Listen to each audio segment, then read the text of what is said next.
네, 신앙의 진단과 성숙. 날마다 우리는 우리의 신앙을 진단해 보아야 합니다. 내 신앙이 과연 잘 되고 있는 건가? 잘 가고 있나? 내가 잘 믿고 있나? 이 신앙의 진단과 잘못된 것은 치료하고 그래야 성숙한 신앙으로 나아가는 것이지요. 말복이 지났고 입추가 지난 지는 40일이 됐는데 아직도 덥습니다. 그래 지금 낮 시간대에 움직이는 것 자체, 이동 자체가 고난의 행군이지요. 더위가 계속되다 보니까 짜증도 늘고 불만도, 그리고 의욕 상실이 있는 것도 사실입니다. 그런데 우리가 한 가지 짚어볼 것은, 날씨가 후덥지근하니까 모든 것의 의욕 상실을 또 날씨 탓으로 돌릴 가능성도 없잖아 있습니다. 날씨가 덥다고 모든 것에 태만하고 미지근하면 안 돼요. 할 거는 해야 합니다. 그 할 게 뭐냐? 바로 그것이 우리의 믿음 생활 아니겠습니까? 날씨가 덥다고 믿음 생활을 미룬다. 날씨가 덥기 때문에 교회를 못 왔다. 그것은 말이 안 됩니다. 여름에 먹는 삼계탕은 뜨거워야 맛있어요. 설렁탕도 뜨거워야 맛있습니다. 인생도 뜨거운 게 좋고 믿음도 뜨거운 게 좋은 겁니다. 만일에 뜨거운 게 싫으면 냉면처럼 차가워질 수 있기를 바랍니다. 미지근한 사이다는 정말 못 봐줍니다. 물맛은 뜨거워서 목과 가슴에 자극을 주어 기분을 좋게 하든가, 아니면 차가워야 제맛 아닙니까? 자, 우리가 냉장고에 물을 집어넣으면 냉장고의 온도는 1도에서 3도 사이에 있습니다. 살짝 얼지 않는, 김치 냉장고는 마이너스 1도부터 시작을 해서 살짝 어는 거에서 영상 2도까지, 그리고 일반 냉장고는 마이너스가 아니고 1도에서 3도로 왔다 갔다 해요. 우리가 냉장고에 넣었다가 꺼내서 물을 먹으면 참 맛있죠. 이걸 우리는 냉수라고 하는 거예요. 물은 냉수이거나 따끈한 숭늉이거나 둘 중에 하나이어야 하는 것입니다. 그런데 이런 원칙은 음식과 물에만 작용하는 것이 아니라 우리의 신앙도 뜨겁거나 차거나 둘 중에 하나가 되어야 합니다. 오늘 성경에 보게 되면 그 행동이, 그 믿음이 차지도 않고 뜨겁지도 않아서 책망받은 교회가 소개되는데, 그 이름하여 라오디게아 교회입니다. 라오디게아 교회가 뜨겁지도 않고 차지도 않고 뜨뜻미지근한 믿음을 가지고 신앙생활을 했다 이 말입니다. 오늘 본문의 말씀을 통해서 라오디게아 교회를 향한 책망의 말씀을 우리는 들을 수 있습니다. 그런데 주님은 책망만 하시는 것이 아니라 문제를 치유할 수 있는 처방책도 주십니다. 더 나아가서 문제를 치유하는 이 라오디게아 교회에게 우리 주님은 축복해 주시겠다는 약속도 주고 계시지요. 자, 첫 번째, 우리가 문제를 한번 진단해 보겠습니다. 왜 라오디게아 교회가 책망을 받았는가? 첫째, 우유부단한 신앙을 가지고 있었다는 것이지요. 정체성이 상실된 겁니다. 내가 신앙인이라고 하는 그 정체성을 잊어버리고 산 거예요. 한마디로 말하면 이들의 신앙은 차지도 않았고 뜨겁지도 않았다. 15절 이하의 말씀을 보면, 내가 내 행위를 아노니 내가 차지도 아니하고 뜨겁지도 아니하도다. 내가 차든지 뜨겁든지 하기를 원하노라. 내가 이같이 미지근하여 뜨겁지도 아니하고 차지도 아니하니 내 입에서 너를 토하여 내치리라. 그렇습니다. 앞에서도 말씀드린 것처럼 물은 뜨겁거나 차가워야 합니다. 고대 이 중동 지방은 참 뜨거운 지역 아닙니까? 그들은 뜨거운 지역에 사는 중동 사람들은 아주 뜨거운 물을 먹든가 아주 차가운 물을 먹든가 했지, 미지근한 물은 아예 마실 수 없는 물로 생각했었어요. 아마도 이 중동의 더운 지방에서 미지근한 물은 위생적으로도 좋지 않았기 때문에 그랬던 것 같아요. 그리고 그들은 제단에 올리는 물도 뜨거운 물이든지 차가운 물을 사용했지, 미지근한 물은 제단에 올리지도 않았습니다. 자, 그래서 차지도 뜨겁지도 않다라는 말은 그들은 쓸모없는 뜻이라는 말이에요. 미지근해, 쓸모없는 거구나, 그렇게 그들은 인식하는 것이죠. 여러분 생각해 보세요. 한 교회가 쓸모없는 교인들로 가득 차 있다고 생각해 보세요. 그것은 존재 이유를 상실한 것입니다. 책망받을 수밖에 없는 교인이 되는 것입니다. 우리가 믿음 생활을 하는데 뭐가 뭔지를 몰라 그냥 왔다가 그냥 갑니다. 그냥 도장 찍고 가는 식이죠. 이런 교인들이 있는 교회라고 한다면 존재 이유를 상실한 거예요. 정체성을 잊어버린 것입니다. 주님이 책망하실 수밖에 없다고 오늘 말씀하십니다. 자, 라오디게아 교회가 어떤 교회인가? 우선 그 라오디게아 지역은 아주 부자 동네입니다. 부자 동네이기 때문에 주변에서 물을 수입해다가 썼어요. 하나는 히에라벌리스로부터 온천수를 들여왔고, 또 하나는 골로새에서 생수를 공급해다가 썼습니다. 근데 이 물을 길어올 때 이동 경로가 약 한 10km 정도가 되다 보니까 10km의 정도를 이 관을 통해서 오다 보니까 물이 다 식는 거예요. 더운 물도 온천수도 긴 거리를 오다 보니까 미지근해지고, 골로새의 좋은 생수도 또 여름에는 또 미지근해지고, 이러니까는 이 물맛이 오죽하겠어요. 자, 우리가 더운 음식이나 찬 음식은 먹을만 하지만 미지근한 음식은 정말 죽을 맛입니다. 특히 여름철 미지근한 콜라, 미지근한 사이다는 정말 구역질 나지 않습니까? 근데 라오디게아 교회 교인들의 신앙 상태가 그렇다는 것이지요. 생활이 편하고 안정되다 보니까 신앙생활에 감동이 없어요. 문자 그대로 뜨뜻미지근한 신앙입니다. 주님은 이런 교회를 향하여서 엄중히 책망하는 말씀이 오늘의 본문이에요. 너희 신앙이 차지도 뜨겁지도 아니하여 내 입에서 토하여 내치리라. 신앙의 정체성을 상실한 교인은 아무리 많아도 소용이 없는 것입니다. 교회를 가득 채웠다 할지라도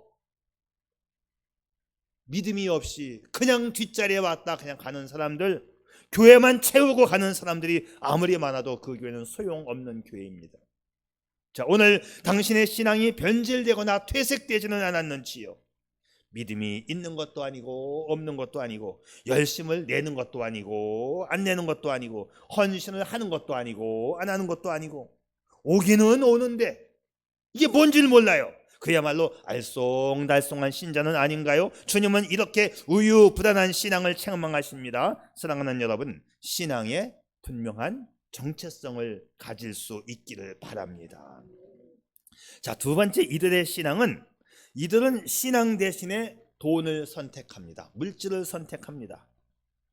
라오디게아에는 이 상류 계급의 사람들이 참 많았어요. 17절 보면 나는 부자라 부요하여 부족한 것이 없다. 자기들이 하는 말, 나는 부자라 부요하여 부족한 것이 없다. 이게 이들의 실상입니다. 문자 그대로 부요했던 도시, 부유한 사람들이 많이 참석하니까 교회도 부자 교회였습니다. 그런데 이상하게도 이렇게 물질적으로 풍성한 교회는 현실에 안주하려고 하는 경향이 있지요. 여러분, 부자 되면 더 기도 안 합니다. 아이고 좋다 좋다, 이렇게 현상 유지만 하면 된다 이게 좋다, 이만하면 됐지 하는 사고방식 때문에 영적인 생명력이 없는 거지요. 다른 모든 것은 다 발전하고 있는데 현상 유지하는 교회는 이미 죽은 교회입니다. 여러분, 돈, 물질, 돈은 좋은 겁니다. 그런데 믿음이 먼저 오고 돈이 나중에 따라오는 것이지, 돈이 먼저인 사람은 이게 큰 문제가 되는 거예요. 돈만 따라가 보세요. 권력만 따라가 보세요. 그게 온전한 사람이 되는가? 여러분, 돈을 좋아하는 사람을 무슨 사람이라고 하죠? 돈 사람이잖아요.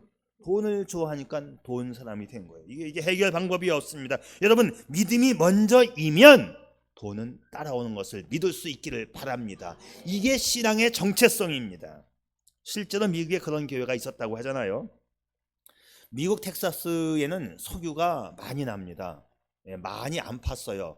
자기네 석유를 파쓰기는 하는데 아주 조금씩 뺐어요. 텍사스에는 석유가 많이 매장되어 있는데 텍사스의 어느 침례교회 앞마당에서 석유가 그냥 솟아 올라왔어요. 가만히 있는데 올라왔어요. 교회가 갑자기 돈벼락을 맞은 거지요. 그러니까 그 주간에 교회에서 임시 재직회가 열렸습니다. 재직회의 결정사항이 두 가지.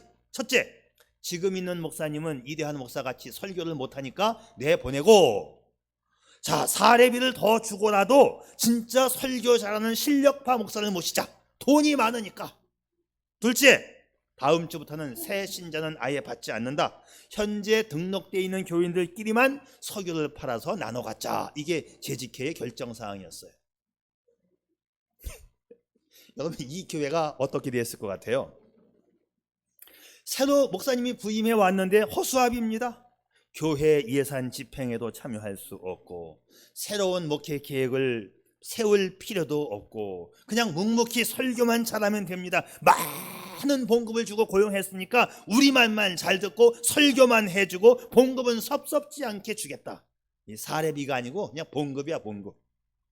그러니까 교회를 부흥시킬 생각은 아예 하지도 말고 우리들의 귀만 즐겁게 해주면 된다. 전도 안 하는 것은 말할 것도 없고 새로 오는 신자는 가시오, 딴 데 가세요, 딴 데. 석유판 돈은 우리만 갖겠다는 거지요. 자, 얼마 안 있어 이 목사님은 사표를 내고 떠났습니다. 마음대로 소신껏 복음을 전하며 정말 울며 불며 기도하는 그런 교회를 찾아서 이 목사님은 떠날 수밖에 없었습니다. 그리고 남아있는 교인들은 영적으로 시들어갔지요. 자연적으로 이 교회는 문을 닫게 됩니다. 아마도 라오디게아 교회의 정신이 이렇게 되지 않았을까 생각이 들어집니다. 이만하면 가질 것은 다 가졌다고는 이 자만심에 취해 있었던 라오디게아 교회. 그러나 그 순간부터 그 교회는 하나님의 붙들릴 필요가 없는 교회가 된 것입니다. 우리는 라오디게아 교회의 모습을 통해서 우리를 향한, 이 시대를 향한, 우리 교회를 향한, 우리 자신을 향한 그 경고의 말씀을 읽을 수 있어야 합니다. 여러분, 신앙의 정체성을 확인할 수 있기를 바랍니다. 세 번째, 이들은요, 자신의 영적인 상태를 파악하지를 못했어요. 잠깐만.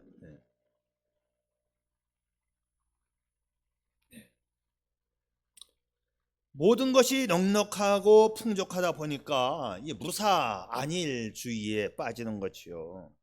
당시 라오디게아 교회 이 동네는 금융과 은행의 도시였었고 울, 양털, 양모 생산지로서 이 양모가 발달되어서 아주 부자 도시였어요. 그리고 안약, 눈에 넣는 안약을 개발해서 안과의학이 발전되어 학문적인 명성을 자랑하던 도시였습니다.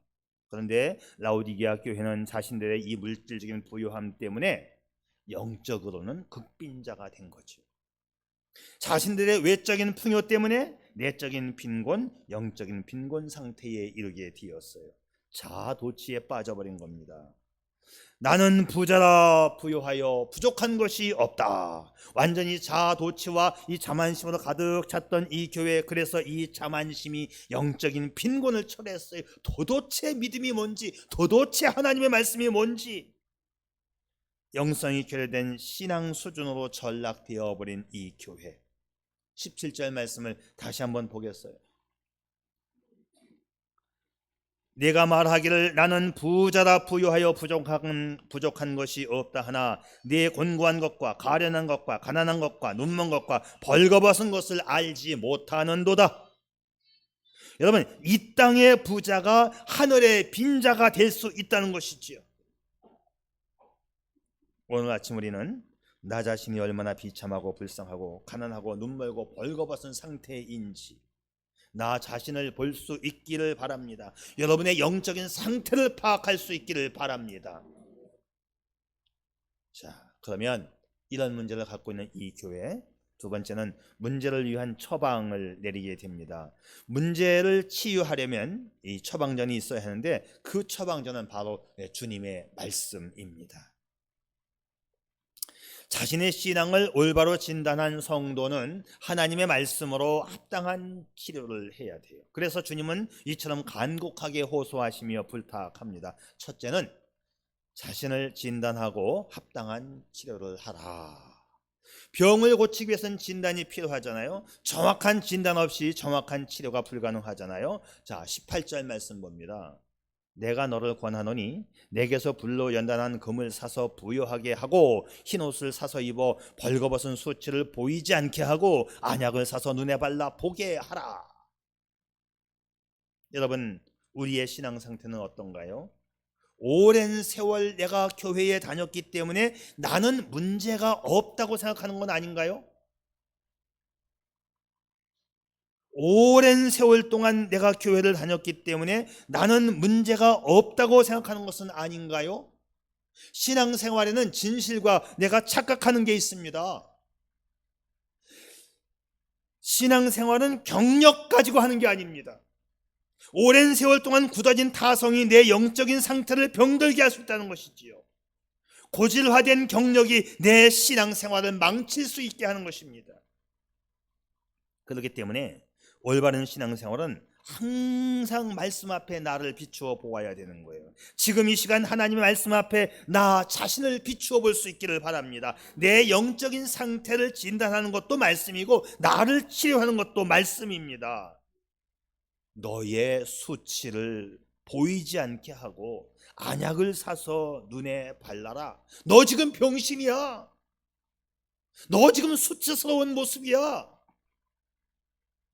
너의 수치를 보이지 않게 하고 약을 사서 눈에 발라. 네가 좀 잘 볼 수 있게끔 비었으면 좋겠다. 두 번째 처방은 열심을 내고 회개하라 말씀합니다.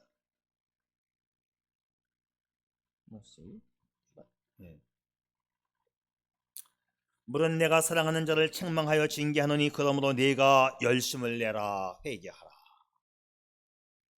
여기 열심을 내라 하고 회개하라는 사실 같은 뜻입니다. 두 번 강조하는 거예요. 잘못된 길에서 열심히 돌아서라 그런 뜻이죠. 원문에 보게 되면 열심을 내라와 회개하라 사이에 그러므로 그리고 이런 단어가 들어가 있어요.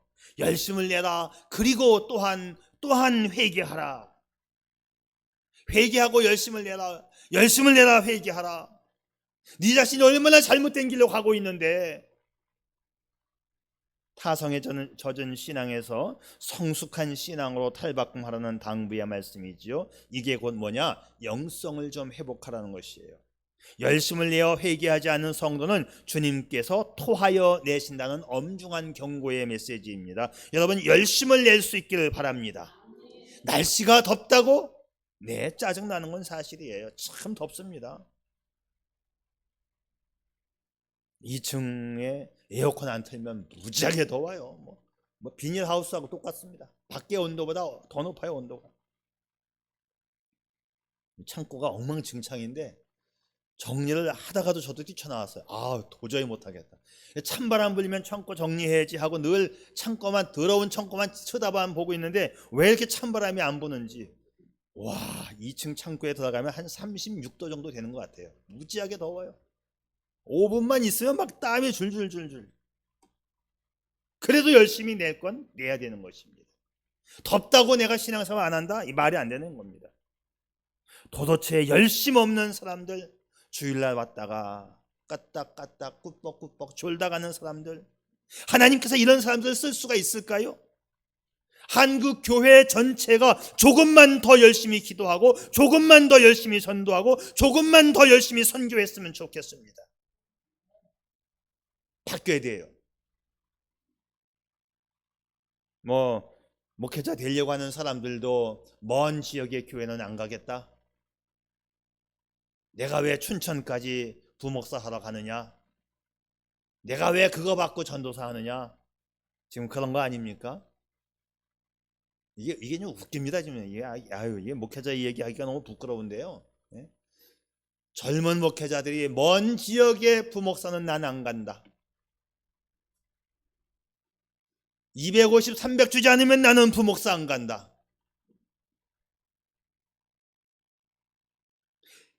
그래서 다음 세대의 그 젊은 목사님들이 목사님에 대해서 담임 목회를 하게 되면 과연 어떤 마음으로 목회를 할까? 나는 그게 좀 물어보고 싶어요.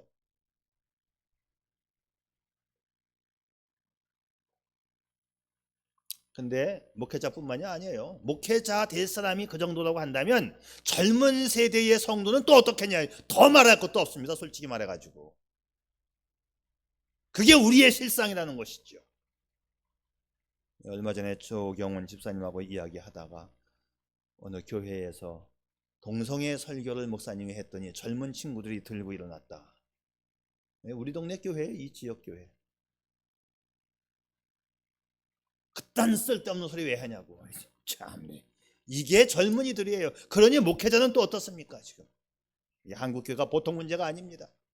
엉망진창으로 가고 있는 거예요 지금. 국회의원들은 동성애 계속 허락하자 해달라고 법을 만들려고 하고 있고, 교회는 그걸 막아내려고 하지도 않아요. 일부 교단에서는 그걸 부추기고 있습니다. 지금 그게 교회입니까? 아닌 것 같지요? 그거 부추기는 교단이 있어요. 지금 많아요.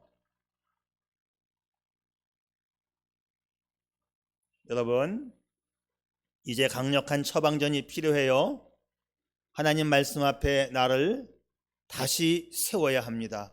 그리고 내가 회개하고 다시 열심을 내야 하는 것입니다. 사랑하는 교회 여러분, 오늘 이 아침, 오늘 이 시점으로 다시 열심을 되찾을 수 있기를 바랍니다. 미온적 미지근한 신앙에 머물지 말고 뜨거운 신앙으로 다시 시작할 수 있기를 바랍니다. 불타는 열정의 사람 사도 바울이 어떻게 말했지요? 이렇게 말합니다.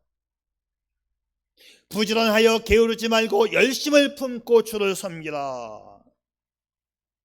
하나님은 열정을 품고 사는 사람을 사랑합니다. 열정이 있는 성도가 되시기를 축원합니다. 그러면 하나님께서 문제를 해결시켜 주시는 거예요. 하나님의 문제 해결은 바로 축복으로 연결되어집니다. 세상을 따라가고 축복을 먼저 따라가지 말고 돈이 먼저가 아니라 여러분 믿음을 먼저 가지면 돈이 따라오는 걸 믿을 수 있기를 바랍니다.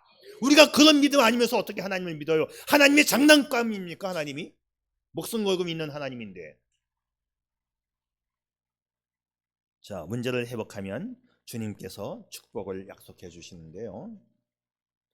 자, 우리가 지금보다 훨씬 더 성숙한 신앙으로 성숙하게 되면 그 다음에는 반드시 하나님의 약속의 축복이 따라오는데 얼마나 감격스러운 말씀인지요. 자, 20절과 21절에 보게 되면 주님과 영원히 함께 살게 된다고 말씀하고 있어요.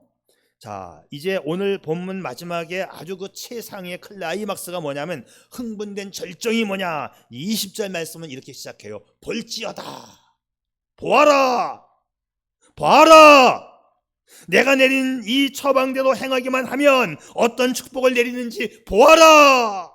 우리가 좀 더 고급한 신앙으로 성숙하기만 하면 주님께서 얼마나 놀라운 축복을 베풀어 주실는지 너희는 보아라. 볼지어다, 볼지어다, 내가 문 밖에 서서 두드리노니 누구든지 내 음성을 듣고 문을 열면 내가 그에게로 들어가 그와 더불어 먹고 그는 나와 더불어 먹으리라. 나에게로 들어와 나와 더불어 먹는다. 주님이 내게로 들어와 나와 함께 식사를 한다. 주님과 풍성한 교제가 이루어진다. 나와 주님이 함께 한다. 이런 축복이죠. 여러분, 우리가 믿음의 열심을 내면 주님이 나와 함께 해주시는데, 여러분 생각해 보세요. 주님과 함께함이 축복 아닙니까? 주님과 함께하지 않으려면 우리가 왜 교회에 나와요? 정말 주님과 함께함을 경험해 볼 수 있기를 바랍니다. 그 삶의 축복이 있는가 없는가 한번 경험을 해보세요. 그냥 왔다 갔다가 아니라 정말 살아계신 주님인가 아닌가. 이 로마 시대에는 그 식사 문화가 아침, 점심, 저녁으로 그 의미가 다른데요. 아침 식사는 마른 빵 조각을 포도 주스에 찍어서 이렇게 먹는 게 아침 식사입니다. 그리고 점심 때는 이제 밖으로 나가서 동료들과 함께 도시락 싸온 거, 또 가게에서 간단하게 싸온 걸 가지고 공원에서 도로가에서 이렇게 먹습니다. 그런데 그 로마 시대의 저녁 식사는 좀 달라요. 이 데이프노온이라고 하는 식사인데, 이거는 한날의 식사로 말하면 가장 중요한 식사이고, 이제 저녁 때 식구들과 함께 이야기꽃을 피우면서 긴 시간 동안 이야기하면서 먹는 식사가 저녁 식사 데이프논이라고 하는 식사입니다. 여기서 내가 너와 더불어 함께 먹으리라 말씀하는 것은 바로 이 저녁 식사와 같은 그 식사를 이야기하는 거예요. 믿음의 열심을 낼 때 주님은 우리와 영원히 함께하여 즐거운 시간을 보내주겠다는 약속입니다. 다윗의 간증 기억나시죠?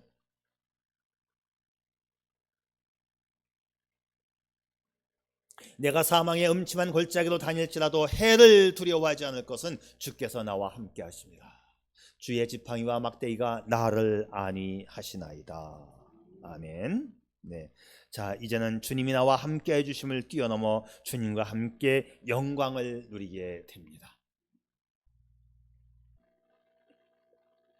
21절 보면 이기는 자들에게는 주시는 약속이 나오는데, 이기는 자는 그리스도의 보좌에 함께 앉게 된다. 이 영광스러운 이 영광이 얼마나 탁월합니까?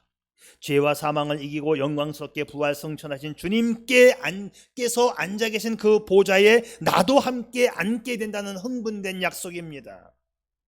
자, 그런데 이 약속은 이기는 자에게, 이기는 그에게는 이 단서가 붙어 있지요. 여기서 이기는 성도가 되라는 것입니다. 이기는 성도가 뭘까요? 이기는 성도, 이기는 거, 시시하게 부부싸움에서 이기라는 말이 아니겠죠. 주님께 대하여 미지근하고 온전하지 못하고 헌신하지 못하고 직분 감당하지 못하는 상태에서 충성된 사람으로 믿음이 불타오를 때 그 사람이 이기는 성도가 되는 것입니다. 사탄이 나를 붙잡아서 게으르게 만들고 나태하게 만들고 영적인 무감각으로 나를 몰아넣으려 할 때, 그때 사탄아 물러가라 말할 수 있는 성도가 이기는 성도입니다. 다시 말해서 열심으로 회개하고 삶의 전부를 그리스도께 온전히 드리는 사람, 맡기는 사람이 이기는 성도가 되는 것이지요. 말씀을 마칩니다.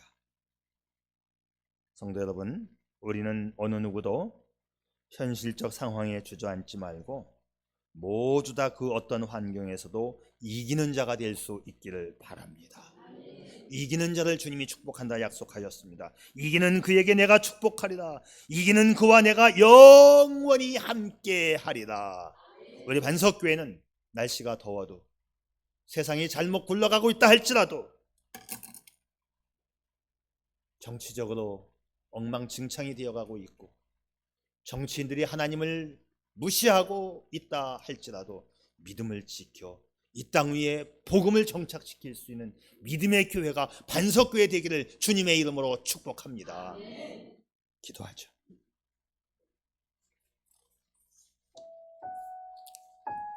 사랑하는 여러분, 당신에게는 무한한 잠재적 가능성이 있습니다. 인간의 마음이란 이 철학자들의 복잡한 토론장, 화가들의 화랑, 그런 게 아닐 수도 있고 또 그와 같을 수도 있습니다. 중요한 것은 많은 말들이 있고 많은 아름다운 것들이 있는데, 가장 중요한 것은 우리가 믿음으로 꾸는 그 꿈과 비전이 그대로 이루어지는 것만큼은 사실입니다. 우리는 세상적인 것에 현혹될 수가 있습니다. 그러나 그 가운데서 우리가 붙잡아야 할 것은 세상적인 것에 현혹되는 것보다, 미온적인 신앙으로 세상을 따라가는 것보다, 그 무관심, 미온적 신앙, 미지근한 신앙에서 탈출하여 열정적인 신앙으로, 그리고 땅 중심의 물질적 신앙이 아닌 전인적인 성숙을 추구하는 하늘나라의 부자가 되고자 하는 그 믿음으로 달려갈 때, 하나님은 우리와 함께하여 주시며 우리를 하늘 보좌 주님의 자리에 함께 앉혀주시는 영광스러운 성숙한 승리자가 되게 하신다고 약속하고 있습니다. 세상은 우리를 교묘하게 부릅니다. 세상이 부르는 것은 참 보기가 좋습니다. 달콤합니다. 그렇기 때문에 우리는 진단을 잘 해야 합니다. 사탕발림은 아닌가? 말씀에서 멀어진 것은 아닌가? 하나님 말씀에서 멀어진 것이면 내게 칼이 들어와도 우리는 발로 차야 하는 것입니다. 그래서 이기는 성도가 되어야 합니다.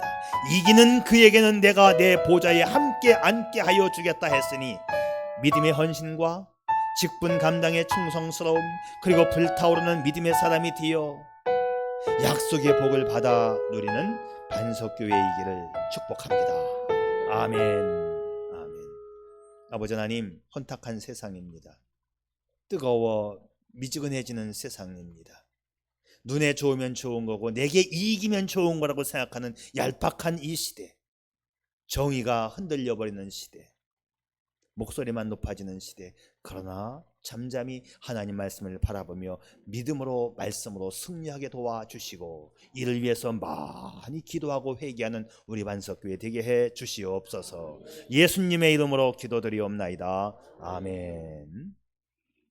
네, 우리 기도하겠습니다.